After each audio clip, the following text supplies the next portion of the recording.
Hello दोस्तों, नमस्कार। आप देख रहे हैं दर्शन ट्यूटोरियल्स। मैं हूं अब्दुल्ला अंसारी और आज मैं आपको कवर करने वाला हूं अंग्रेजी में parts of speech. Parts of speech.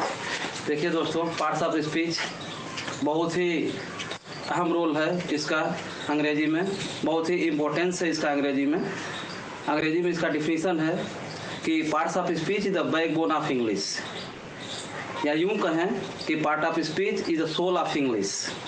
जिस तरह से हमारे शरीर में आत्मा नहीं है तो शरीर हमारा बेजान है, या ऐसे कहें कि शरीर में यदि रीढ़ की हड्डी नहीं है तो हमारा शरीर का कोई शेप और आकार नहीं मिल पाता है।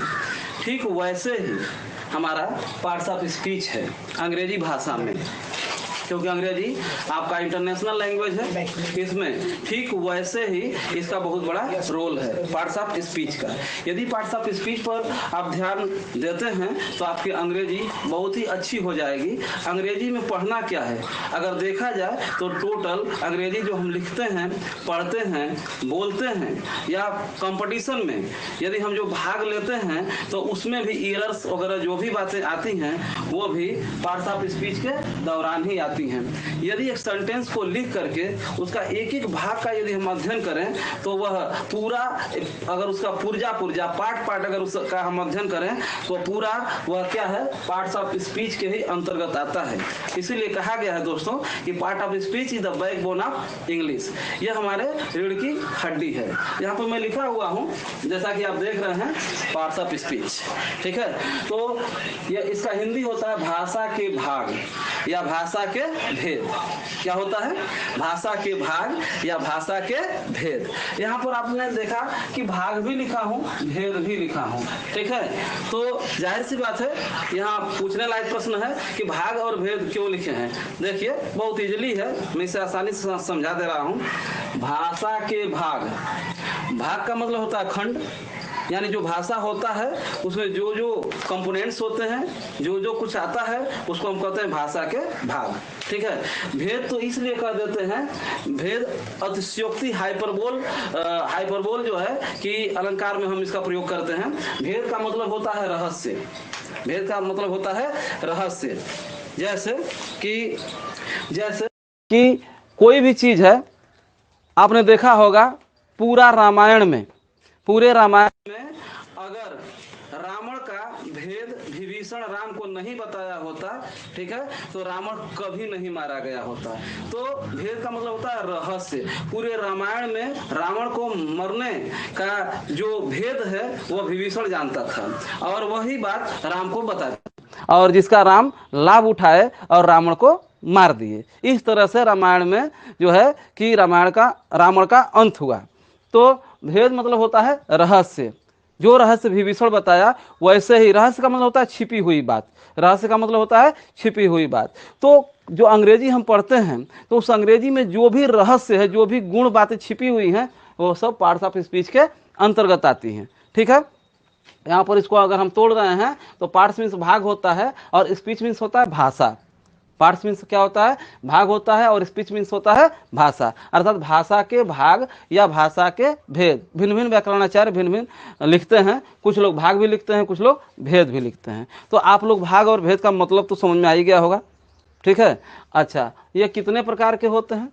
ठीक है, यह जो है कि कितने प्रकार के होते हैं? यह 5 प्रकार के होते हैं। नाउन,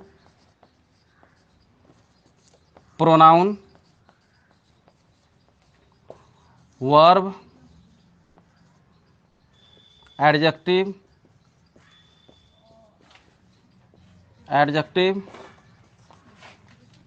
एडवर्ब, प्रीपोजिशन,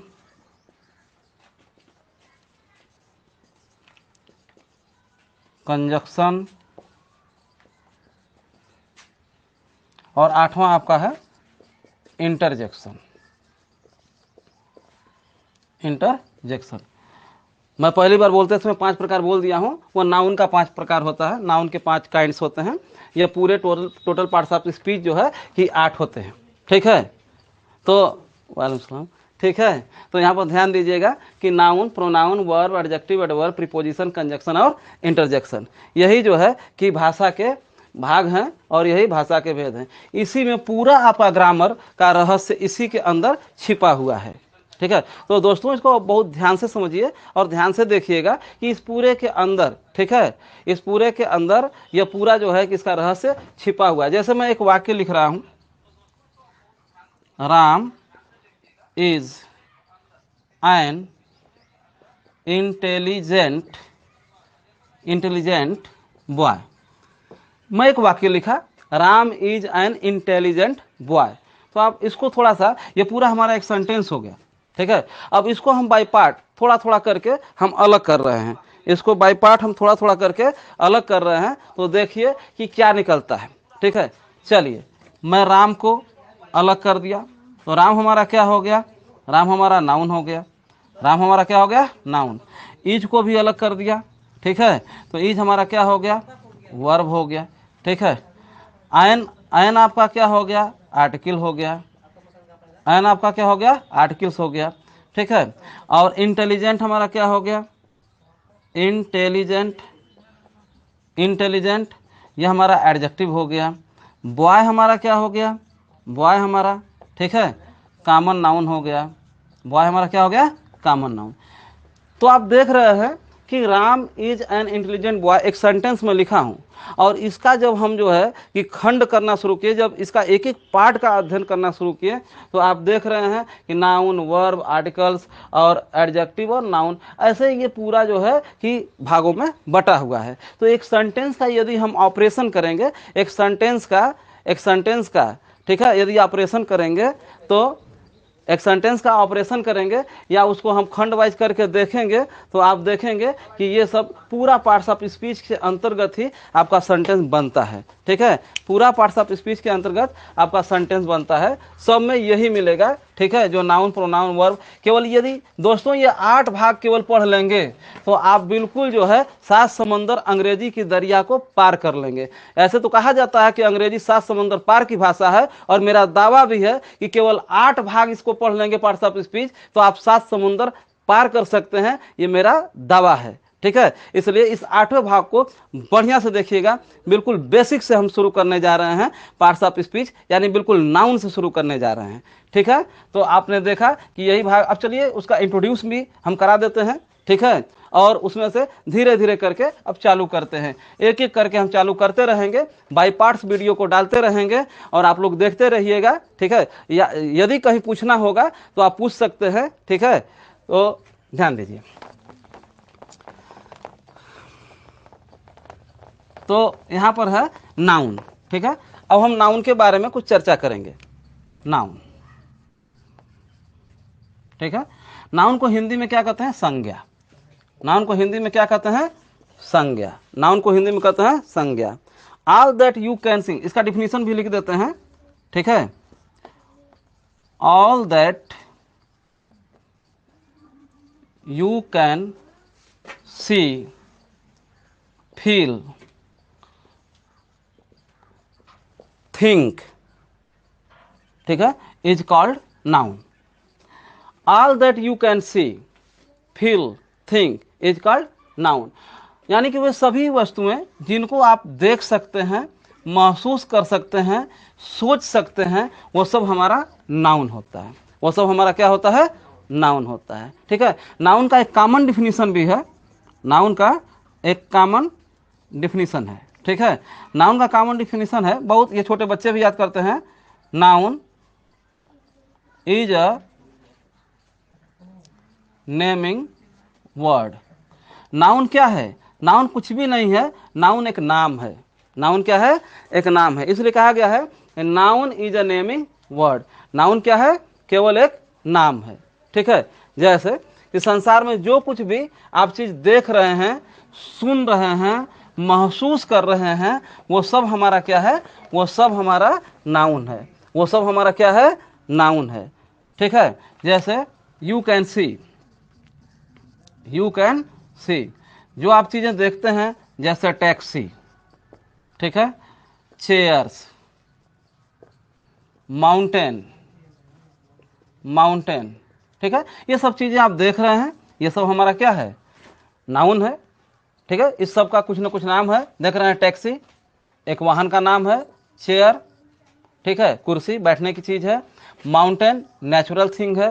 ठीक है, ये सब हमारा क्या है, नाम है। यू कैन फील, ठीक है, you can feel, you can feel, जिसको आप जो है कि महसूस कर सकते हैं, जैसे एयर, एयर को आप महसूस करते हैं। सारो, ठीक है, सारो यह भी महसूस करते हैं। हैप्पीनेस, हैप्पीनेस यह भी आप महसूस करते हैं। ठीक है, तो जो कुछ आप पेन यह भी महसूस करते हैं। ठीक है, तो ये सब देखने की चीज़ नहीं है, आप लोग केवल महसूस करते हैं। आप देख रहे होंगे एयर, सारो, हैप्पीनेस, पेन, ये सब क्या है, महसूस करने की चीज़ें हैं। हवा को आप देखते हैं, नहीं देख सकते। कहा गया who can see the wind, ठीक है, हवा को किसने देखा है, किसी ने नहीं देखा है। ठीक है, तो हवा को केवल महसूस किया जाता है। सारो, ठीक है, सारो दुख, दुख भी महसूस किया जाता है। हैप्पीनेस भी महसूस किया जाता है। पेन, ठीक है, महसूस किया जाता है। तो आप देखते हैं कि हैप्पीनेस यानी प्रसन्न, प्रसन्न व्यक्ति को तो देख सकते हैं, लेकिन कितना प्रसन्न है, उसके अंदर प्रसन्नता का जो भाव है कहाँ से आ रहा है, ठीक है, वो आप नहीं देख सकते। पेन, दर्द किसी व्यक्ति को महसूस हो रहा है, और वो कितना वह उसको दर्द हो रहा है, यह केवल महसूस करने की बात है। तो ये महसूस किया जा सकता है, यह देखा नहीं जा सकता। ठीक है, अब है you can think, you can think, you can think. ठीक है, तो यहाँ पर सोचने की बात है, यू कैन थिंक। तो बहुत सारी चीज़ें जो है कि आप सोचते हैं, जैसे कि आप बहुत सारी चीज़ें सोचते हैं, जैसे physics, physics, chemistry, physics, chemistry, ठीक है, लाइफ, फॉर्च्यून, ठीक है, ये सब चीज़ें क्या करते हैं कि आप सोचते हैं। ये सब चीज़ें क्या करते हैं, फिजिक्स के बारे में सोचते हैं। जैसे आप जानते होंगे फिजिक्स में, मान लीजिए कि एक एग्जाम्पल है न्यूटन का, है कि न्यूटन ने गुरुत्वाकर्षण की खोज कैसे की। तो उन्होंने देखा उस बगीचे में तो सभी लोग जा रहे थे, एक दिन न्यूटन भी गया, एक सेब के वृक्ष के नीचे बैठ गया और सेब नीचे गिरा। ठीक है, तो सब लोग तो वहाँ प्रतिदिन जाते हैं, रोज सेब गिरता है, लेकिन न्यूटन के साथ जो घटना हुई वो उसको लेकर के सोचने लगा। ठीक है, और वह सोचने लगा कि नीचे क्यों गिरा, ये ऊपर क्यों नहीं गया। तो सोच के बाद उसने एक जो है कि एक शब्द दिया, ग्रेविटेशनल फोर्स। तो ग्रेविटेशनल फोर्स क्या है, एक थिंक है। ग्रेविटेशनल फोर्स क्या है, एक थिंक है। केमिस्ट्री, केमिस्ट्री में प्रतिदिन घटनाएं होती हैं। ठीक है, बादल गरजते हैं, ठीक है, दूध से दही बनता है, और फल देखते हैं पक जाता है। तो ये सब क्या है कि ये हमारा केमिस्ट्री के अंतर्गत आता है। तो ये भी हमारी एक सोच है। लाइफ, जीवन के बारे में हम सोचते हैं। फॉर्च्यून्स, भाग्य के बारे में सोचते हैं। तो जो कुछ हम सोचते हैं, ठीक है, वो हमारा क्या है कि वो अभी नाउन के अंतर्गत आता है। तो आप लोग देखे होंगे कि you can feel, you can thinks and you can see. तो whatevers you can see in your the atmosphere and you can feel, you can think, you can see, it's called, that is a, everything is noun. That noun is the great roles and more importance in our the life. So everyone to also deeply study about of the noun. ठीक है, तो ध्यान दीजिएगा। फिर अब चलते हैं kinds of noun की तरफ। आप लोग देखें, अभी नाउन के बारे में हम बता रहे थे। ठीक है, नाउन के बारे में। तो नाउन कितने प्रकार का होता है, ठीक है, kinds of noun, kinds of noun. ठीक है, नाउन कितने प्रकार का होता है, तो नाउन क्या होता है, 5 प्रकार का होता है। Number 1 proper noun, number 2 common noun, number 3 material noun, material noun, number 4 collective noun, और नंबर 5 एब्स्ट्रैक्ट नाउन। ठीक है, तो नाउन हमारा कितना होता है, 5 प्रकार का होता है। ठीक है, तो proper noun, common noun, material noun, collective noun, abstract noun, ये तो बचपन से आप पढ़ते चले आ रहे हैं। ठीक है। तो अभी मैं कुछ इंट्रोड्यूस कराऊंगा कि एक ही नाउन को हम पांचों प्रकार कैसे जो है कि दिखा सकते हैं, इस चीज़ को देखिएगा। नोट करना है तो कर लीजिए, ठीक है।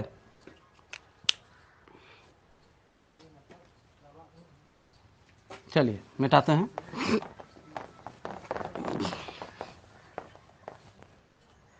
मैं एक एग्जाम्पल लिख रहा हूं। A goat is in the field. A goat is in the field. तो इसमें आप देख रहे हैं गोट हमारा एक एनिमल का नाम है, ठीक है। तो ये कौन सा नाउन है? ये फील्ड भी हमारा, ठीक है, नाम है। तो गोट और फील्ड ये हमारा कौन सा नाम है? ये हमारा कॉमन नाउन है। तो अभी हम चर्चा गोट की करेंगे। गोट हमारा कौन सा नाउन हो जाएगा? कॉमन नाउन हो जाएगा। गोट हमारा कौन सा नाउन हो जाएगा? कॉमन नाउन हो जाएगा। मैं इसी गोट को, ध्यान दीजिएगा, इसी गोट को पांचों नाउन का जो प्रकार अभी लिखे थे उसी में हम बांट देंगे, ठीक है। और देखिएगा कि एक ही गोट को हम पांच तरह से कैसे व्यक्त करते हैं। एक ही गोट पांच नाउन हो जाएगा। कैसे हो जाएगा? ध्यान दीजिएगा। दूसरा एग्जाम्पल है, if you name your goat as, if you name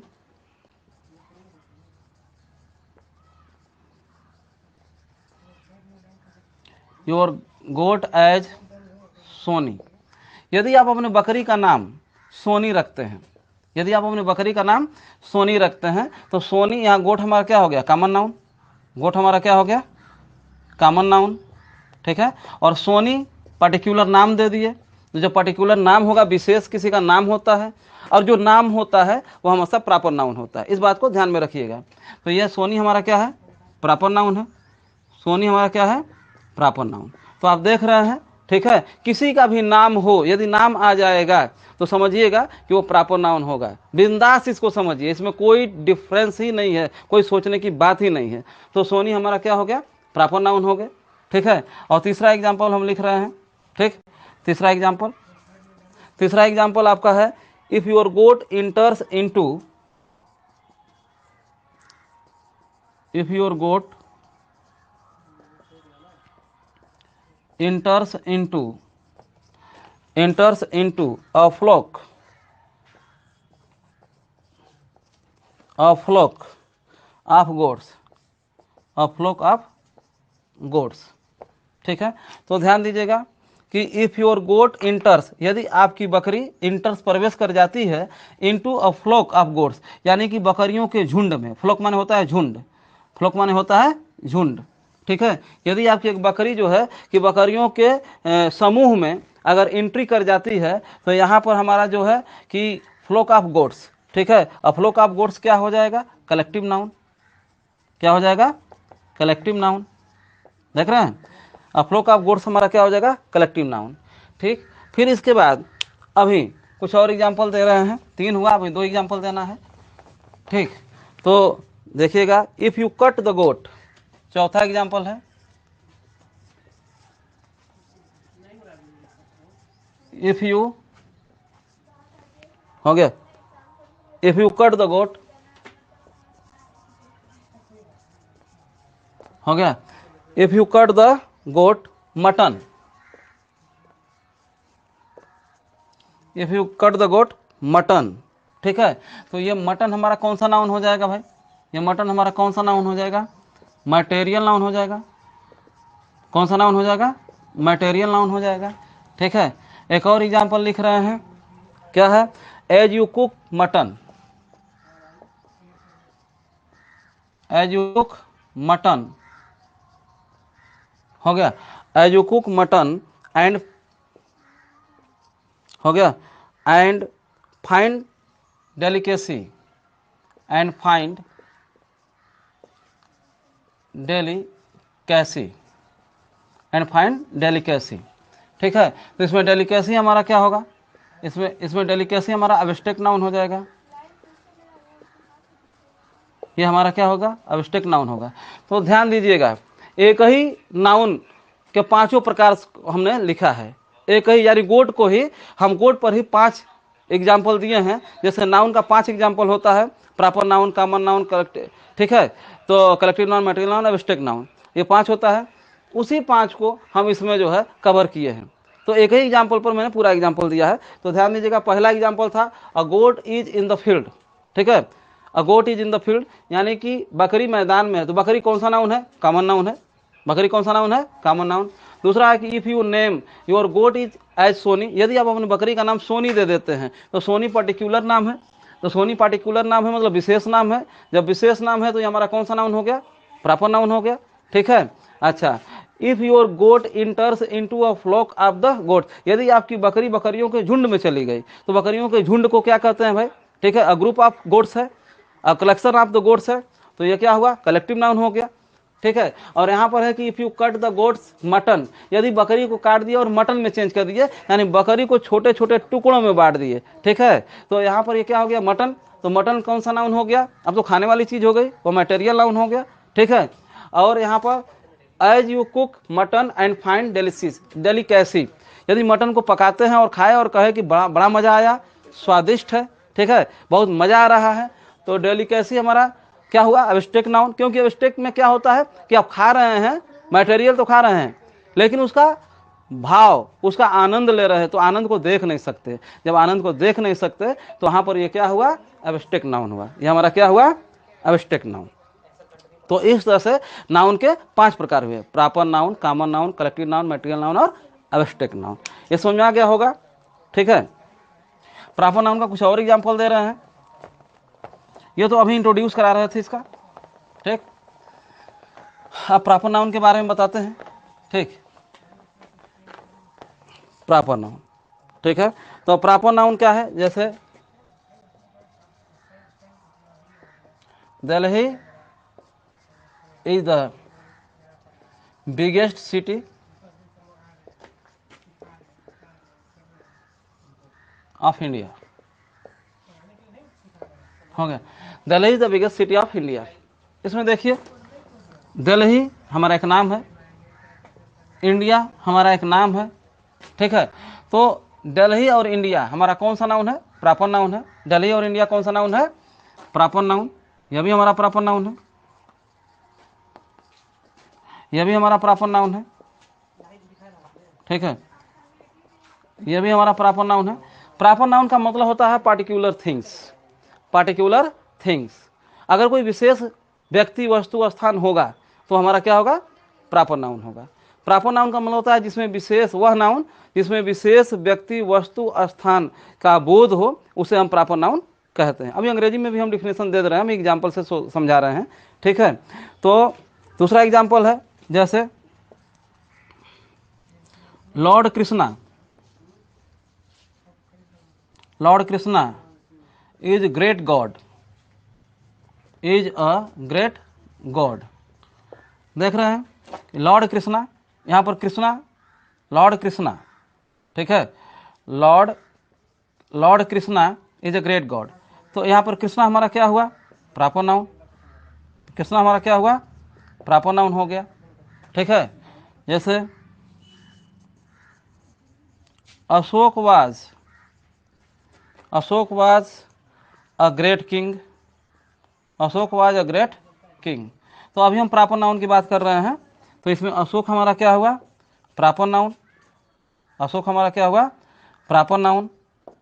ठीक है, Ganga is a Holi river, Ganga is a Holi river, Ganga is a Holi river. तो गंगा इसमें क्या हुआ? हाँ, नाम है, प्रॉपर नाउन। ठीक है, तो प्रॉपर नाउन का मतलब आपने क्या देखा? प्रॉपर नाउन का मतलब होता है क्या? कि जो विशेष हो, चाहे व्यक्ति हो, वस्तु हो, स्थान हो, जो विशेष हो उसको हम प्रॉपर नाउन कहते हैं। जो विशेष हो उसको हम क्या कहते हैं? प्रॉपर नाउन कहते हैं। ठीक है, तो प्रॉपर नाउन का डिफिनीशन अभी हम अंग्रेजी में भी दे रहे हैं। ठीक, प्रॉपर नाउन का डिफिनीशन आपका होगा, देखिए,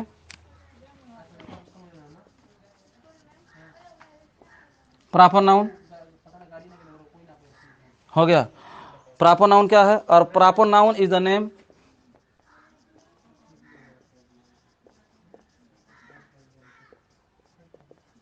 a proper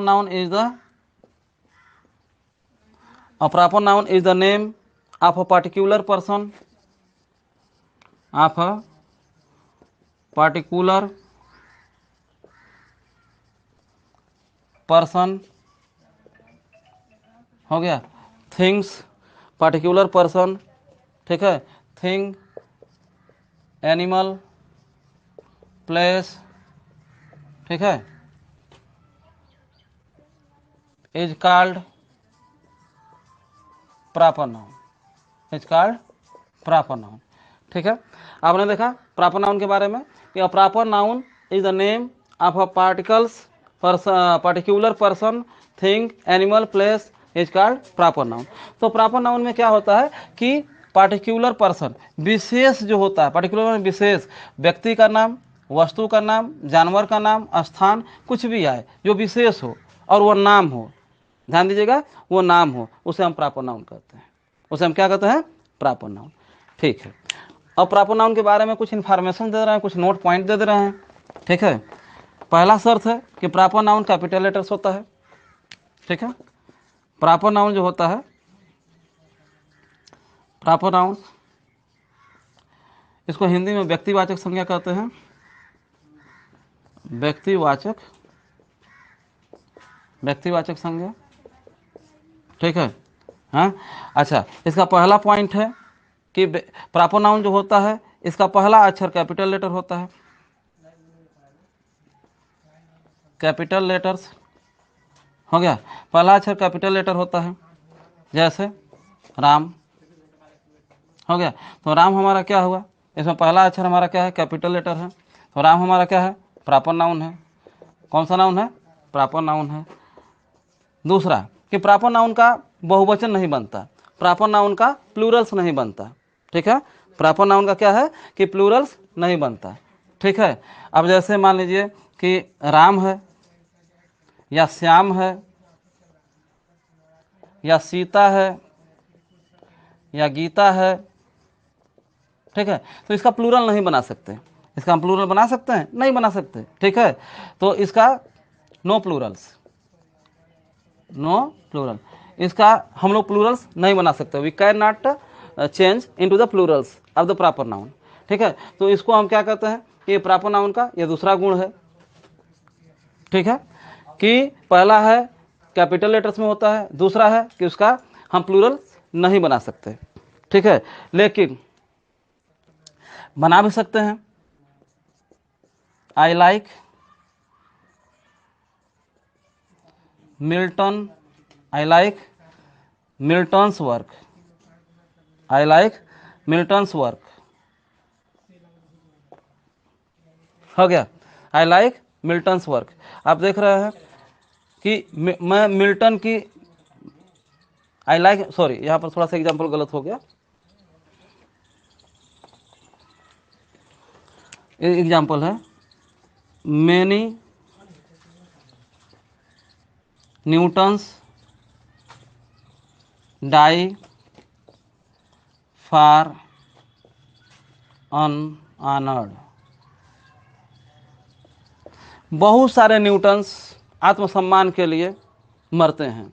तो यहाँ पर देखिए न्यूटन्स, अभी अभी मैंने कहा कि प्रॉपर नाउन का बहुवचन नहीं बन सकता, यहाँ पर दिखाए हैं, ठीक है, और यहाँ पर लिखे हैं कि बना भी दिए। न्यूटन्स क्या था, एक व्यक्ति का नाम था, और जब व्यक्ति का नाम है तो एक नाम है, आज नाम है तो प्रॉपर नाउन है, प्रॉपर नाउन का बहुवचन कभी नहीं बनता, ये ध्यान दीजिएगा, लेकिन किसी किसी केस में बन भी जाता है। यहाँ पर एग्जाम्पल देखिए, मेनी न्यूटन्स डाई फॉर अनऑनर्ड, बहुत सारे न्यूटन्स अपने आत्मसम्मान के लिए मरते हैं, ठीक है। तो यहाँ पर न्यूटन्स, अब न्यूटन जैसे बहुत सारे लोग, यह नहीं कि न्यूटन जैसे बहुत सारे लोग, तो यहाँ पर देख रहे हैं कि यस लग गया, जब यस लग गया तो न्यूटन नाम है, तो अब कौन सा नाउन होगा भाई, तो अब ये प्रॉपर न हो करके ये कॉमन की तरह काम करने लगा, यह किस तरह काम करने लगा, कॉमन नाउन की तरह काम करने लगा, क्योंकि कॉमन नाउन का मतलब होता है कि कॉमन इज अ वर्ड, ठीक है, to share by all. Common noun के बारे में अभी जब बताएंगे तो उसकी और चर्चा करेंगे, ठीक है, तो कॉमन नाउन का जब डीपेस्ट में बताएंगे तो और चर्चा करेंगे, अभी मैं प्रॉपर नाउन के बारे में जिक्र कर रहा हूँ, ठीक है। और एक और पॉइंट इसका है, जैसे ध्यान दीजिएगा प्रॉपर नाउन के बारे में कि प्रॉपर नाउन से पहले कभी द का प्रयोग नहीं होता, कभी दी आर्टिकल का प्रयोग नहीं होता है, प्रॉपर नाउन से पहले कभी दी आर्टिकल का प्रयोग नहीं होता है, ठीक है, लेकिन हो भी जाता है। जैसे अगर हम कहेंगे the Mohan is a good boy, the Mohan is a good boy. ठीक है, तो यहाँ पर द अगर लगाएंगे तो प्रॉपर नाउन से पहले द नहीं लगता। ठीक है, ये आर्टिकल से यहाँ गलत हो जाएगा, सिंटेक्स के अनुसार इसको देखेंगे तो गलत हो जाएगा। लेकिन अगर यही एग्जाम्पल लिखें द शेक्सपियर या Kalidas, sorry Kalidas is the Shakespeare, is the Shakespeare of India, Kalidas is the Shakespeare of India.